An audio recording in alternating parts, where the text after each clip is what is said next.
Hi hello नमस्कार। चलते आज आम बनवा छतु तरकारी से पुणी सहज उपाय। फर्स्ट आम तेल पकईकि छतु टी धोईकी आम भाजवा। भाजी सारा पर से लुण हल्दी पकईकि आउटे रेड रेड हवा पर्यंत भाजवा। छतुटी हो सारा पर आम गोटे प्लेट को काढ़ीदे से कड़े आम तेल पकईकि आलू टी भाजीदे। आलू टी सिझापी आम घोड़े दबा।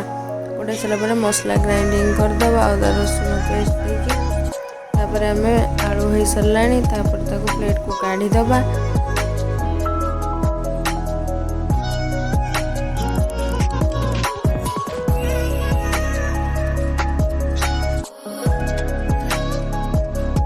कड़े आम कि तेल नवा जीरा पियाज पकेवा। पियाज पकई सारा तेजपत्र गुजराती गोटे आम रेड हवापाई छाड़ीदे।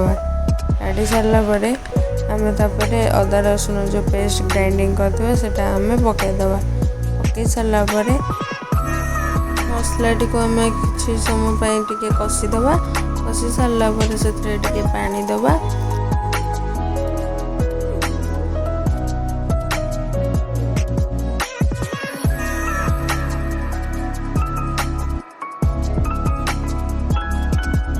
स्वाद अनुसार लुण हल्दी पाउडर लंका गुंड देके आम ताकू भलसे कषिदे।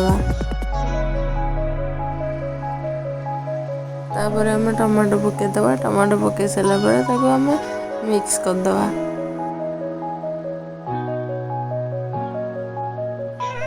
तापर आम किसी समय घोड़े दबा।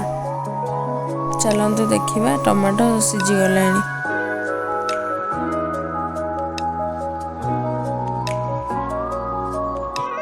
चलतु आम कि मसला गुंड पकईदे। से गरम मसला पकईदे करी पाउडर पकईदे जीरा गुंड पकईदे। तापर मिक्स मसला पकईदे। पकई सारापर भजा जाइथिबा आलू को आम कषिदे।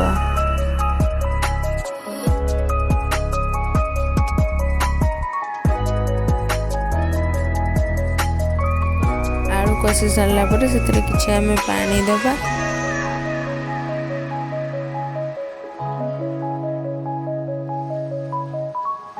स्वाद अनुसार लुण पकईदे।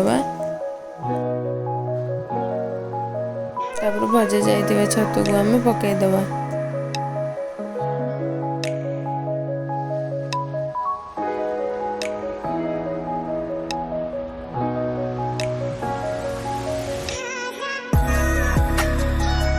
5 मिनिट फुटिया छाड़ीदे।